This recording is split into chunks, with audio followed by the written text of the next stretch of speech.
দেখুন এই কালারফুল স্টিকারগুলো। এক পলক দেখলে মনে হবে এগুলো হয়তো নামী কোনো দেশের আসল ভিসা, কিন্তু একটু কাছ থেকে দেখলে বুঝতে পারবেন এগুলো আসলে হাজার হাজার মানুষের রক্ত জল করা টাকায় কেনা এক একটি মৃত্যু পরোয়ানা। সম্প্রতি ঢাকার উত্তরায় র্যাবের এক অভিযানে ধরা পড়েছে এমনই এক ভয়ঙ্কর জালিয়াতি সিন্ডিকেটের মূল হোতা, যে কিনা দীর্ঘ সময় ধরে পুরো দেশের ইমিগ্রেশন আর অ্যাম্বাসির চোখে ধুলো দিয়ে আসছিল। কিন্তু কিভাবে এরা একটি সাধারণ ল্যাপটপ আর সামান্য কিছু রাসায়নিক ব্যবহার করে ইউরোপ, আমেরিকার মতো দেশের হুবহু নকল ভিসা তৈরি করছে? আর এর আড়ালে থাকা সেই মাস্টারমাইন্ড কে, যার তৈরি করা একটি কাগজের টুকরো মানুষকে ভিটে মাটিহীন করে রাস্তার ফকির বানিয়ে দিচ্ছে? আজ আমরা দ্য রিভিল মাস্টারে উন্মোচন করব ভুয়া ভিসা সিন্ডিকেটের সেই হাড় হিম করা সব কারখানা এবং সাধারণ মানুষের স্বপ্ন নিয়ে জুয়া খেলার নেপথ্য কাহিনী।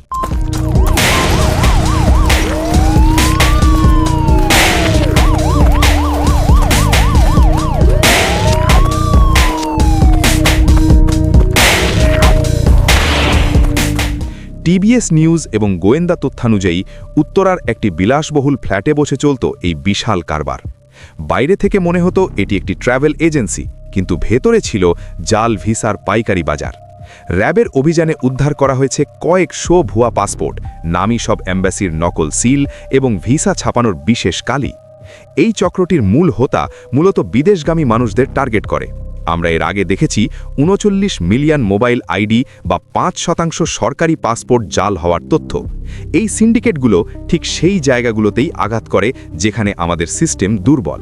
তারা জানে কিভাবে ফটোশপ এবং ইলাস্ট্রেটরের মাধ্যমে ভিসার সিকিউরিটি হোলোগ্রাম ক্লোন করতে হয়, যা সাধারণ মানুষের চোখে ধরা পড়া প্রায় অসম্ভব। এখন প্রশ্ন হলো, তারা এই নিখুঁত জালিয়াতি করে কিভাবে? সিন্ডিকেটের সদস্যরা প্রথমে আসল ভিসার হাই রেজলিউশন স্ক্যান কপি সংগ্রহ করে।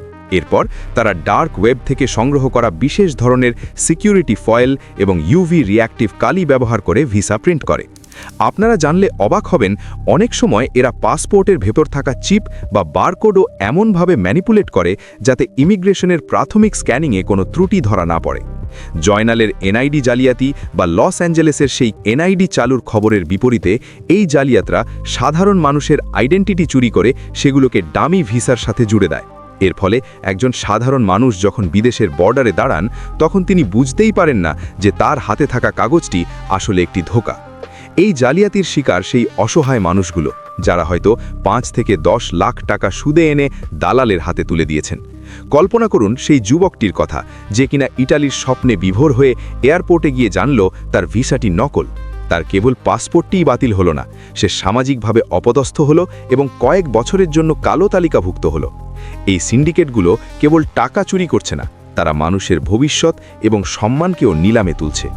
৫টি বড় প্রতিষ্ঠান যখন ডেটা লিক করে, তখন এই অপরাধীদের কাজ আরও সহজ হয়ে যায়। তারা জানে কিভাবে ফটোশপ এবং ইলাস্ট্রেটরের মাধ্যমে ভিসার সিকিউরিটি হোলোগ্রাম ক্লোন করতে হয়, যা সাধারণ মানুষের চোখে ধরা পড়া প্রায় অসম্ভব। গবেষণায় দেখা গেছে বর্তমানে এই সিন্ডিকেটগুলো ডিজিটাল ক্লোনিং প্রযুক্তি ব্যবহার করছে। তারা এমবাসির অফিসিয়াল কনফার্মেশন মেলও নকল করতে পারে। এমনকি তারা আপনার ফোনে এমন মেসেজ পাঠাতে পারে যা দেখে মনে হবে সেটি সরকারি কোনো অফিস থেকে এসেছে। আলফা 31 কোড ব্যবহার করে যেভাবে এয়ারপোর্টে জালিয়াতি করা হতো, এই সিন্ডিকেটের সাথে এয়ারপোর্টের কিছু অসাধু সদস্যের যোগাযোগ থাকাও অস্বাভাবিক নয়। গোয়েন্দারা জানিয়েছেন এই চক্রটি কেবল ঢাকায় নয়, বরং দুবাই এবং মালয়েশিয়ার মতো দেশগুলোতেও তাদের সহযোগী ছড়িয়ে রেখেছে। তারা আপনার পাসপোর্টের কপি নিয়ে সেটিকে ভুয়া ট্রাভেল হিস্ট্রি দিয়ে ভারী করে দেয়, যাতে সহজে অন্য দেশের ভিসা পাওয়া যায়, যা আসলে এক প্রকার ডিজিটাল জ্যামিং। এই ভুয়া ভিসা সিন্ডিকেট আমাদের জাতীয় পরিচয়ের জন্য এক বড় কলঙ্ক।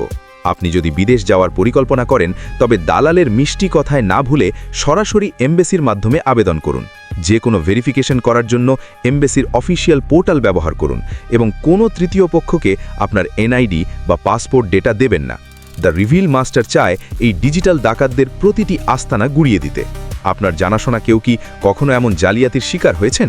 কমেন্টে আমাদের জানান। এই ভিডিওটি শেয়ার করে আপনার চারপাশের মানুষকে সতর্ক করুন, কারণ আপনার একটি সচেতনতাই পারে কারো স্বপ্নকে ধূলিসাৎ হওয়া থেকে বাঁচাতে।